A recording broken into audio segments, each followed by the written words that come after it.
Kakak sekarang seumur berapa tahun, Nak? Umur 11 tahun, Mama. Oh, berarti kakak masuk dalam masa pubertas ya. Kakak tahu toh kalau masa pubertas itu kira-kira pada usia berapa tahun? Kemudian ciri-ciri pubertas pada anak perempuan itu apa saja, Nak?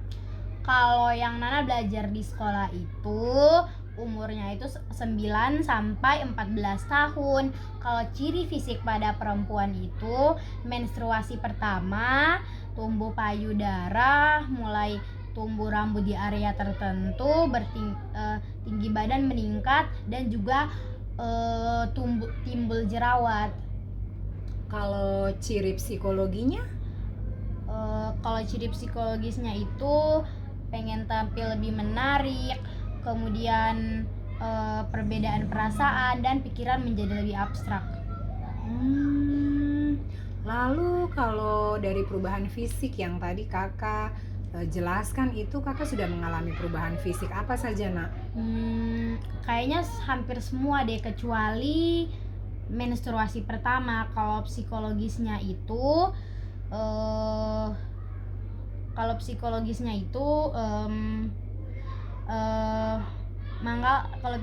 itu mangkali kapalna barang kalau memperhatikan penampilan supaya lebih menarik dengan perubahan perasaan kayak yang lebih romantis itu salah atau seng boleh begitu, Kak?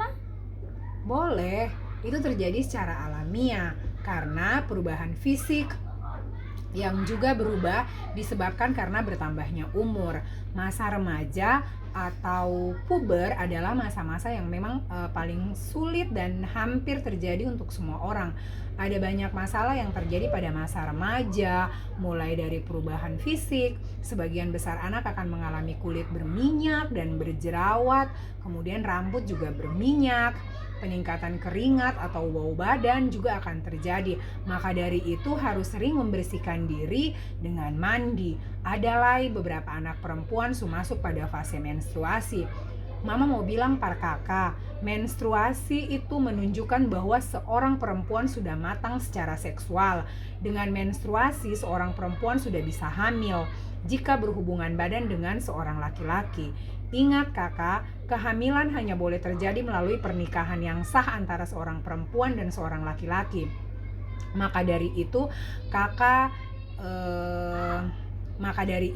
karena sudah masuk dalam usia pubertas atau balik, maka harus pandai-pandai menjaga diri dan menjaga kehormatan. Selalu mendekatkan diri pada Allah Subhanahu wa Ta'ala. Insya Allah kakak selalu dirahmati. Lalu terkait perubahan emosi, banyak memperhatikan penampilan agar tampil menarik. Menurut mama, itu baik dilakukan karena Allah Subhanahu wa Ta'ala sendiri menyukai keindahan. Terus kalau terkait perubahan perasaan ke hubungan yang lebih romantis, nah ini juga penting. Mama mau bilang para kakak bahwa masa pubertas adalah masa penuh gejolak, masa seseorang mencoba-coba. Makanya harus membatasi pergaulan dengan lawan jenis agar tidak terjerumus dalam pergaulan bebas. Karena pergaulan bebas memiliki dampak kerugian luar biasa. Salah satunya hilang kehormatan, hilang masa depan, dan yang paling penting itu dosanya sangat besar. Andaikan kakak mengalami perasaan romantis, ini misalkan loh. Iya, misalkan. Mama yang mau kakak terlalu larut dalam rasa. Selalu komunikasikan semua hal dengan mama, karena mama siap jadi teman bicara. Seng perlu malu. Oke, tetap belajar agar kakak pun cita-cita tercapai. Orang pintar itu tahu hanya ketika membaca, tapi orang cerdas pintar karena belajar. Insya Allah hari kemarin, hari ini, hingga kelak kakak selalu jadi anak soleha kebanggaan mama dan papa. Amin ya rabbal alamin. Wassalamualaikum warahmatullahi wabarakatuh.